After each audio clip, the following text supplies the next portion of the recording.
You are watching BNS News.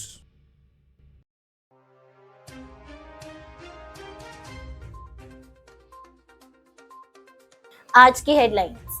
US SEC Binance crackdown के बीच crypto currency खरीदना smart money. Coinbase ventures ने 4 crypto projects के साथ portfolio का विस्तार किया। $20 मिलियन से अधिक रेज किए। विड्रॉल्स में थोड़ी देर करने के बाद क्राकेन गेटवे इश्यूज को ठीक करता है। OKX ने कोमैनू के साथ पार्टनरशिप की। CBOE ने क्रिप्टो फ्यूचर्स एक्सचेंज पर मार्जिन ट्रेड्स के लिए एक्सेप्टेंस मिली।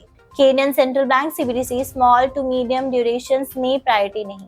MPV लॉन्च करने के लिए वैबली AI powered platform crypto traders के लिए डिसीजन लेने में आगे। जोडिया कस्टडी ब्लॉक डिमांड ने माध्यम से इंस्टीट्यूशनल क्लाइंट्स को स्टेकिंग की ऑफर करेगी। यूएस लॉ मेकर्स को ट्रेजरी को लिखे लेटर में टैक्स गैप के लिए क्रिप्टो फर्म्स को दोषी ठहराया। Japan blockchain week 2023 ministry of economy trade ने इंडस्ट्री द्वारा सपोर्टेड। सुशी स्वैप ने लिक्विडिटी का सपोर्ट करने के लिए DEX एग्रीगेटर लॉन्च किया।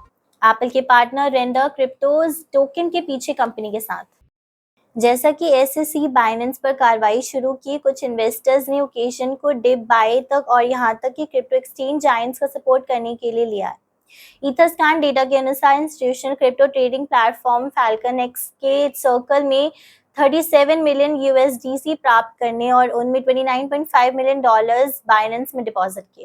Coinbase ventures US crypto giant Coinbase की इन्वेस्टमेंट ब्रांच ने पिछले महीने अपने इन्वेस्टमेंट पोर्टफोलियो में 4 न्यू क्रिप्टो प्रोजेक्ट्स जोड़े। वेंचर कैपिटल फर्म ने फंडिंग राउंड में भाग लिया, जिसने मई 2023 में टोटल $20.7 मिलियन रेज किए। इन्वेस्टमेंट्स में ZK लिंक, डॉलमाइट, आरग्लास एंड PYOR शामिल है। क्रिप्टो करेंसी एक्सचेंज क्राकेन ने कहा कि उसने कई क्रिप्टो फंडिंग गेटवे के साथ एक इशू की जांच की, जिसमें बिटकॉइन, ईथर एंड ERC-20 जैसे मेजर शामिल है, जिसके कारण ऑपरेशंस में देरी हुई।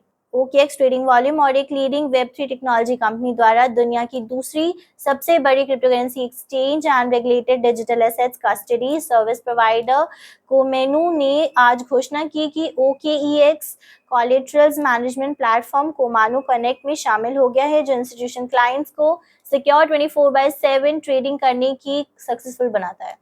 कमोडिटी फ्यूचर्स ट्रेडिंग कमीशंस में रजिस्टर में एक रिवाइज्ड ऑर्डर को मंजूरी दे दी है, जिसने CBOE क्लियर डिजिटल को डेरिवेटिव्स क्लियरिंग ऑर्गेनाइजेशन के रूप में एडिशनल प्रोडक्ट्स को क्लियर करने की परमिशन मिलती है। केनिया सेंट्रल बैंक ने कहा कि एक सेंट्रल बैंक डिजिटल करेंसी को लागू करना केनिया के लिए short term to medium term में प्रायोरिटी नहीं हो सकती है।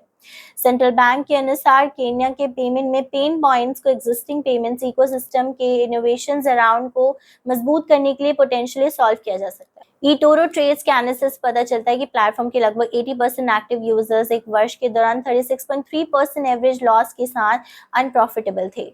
एक फर्दर स्टडीज में पाया गया कि ब्राजील में 97% फ्यूचर्स ट्रेडर्स ने 300 दिनों में पैसे खो दिए। 1992 और 2006 के बीच ताइवान के केवल 5% ट्रेडर्स प्रॉफिटेबल थे।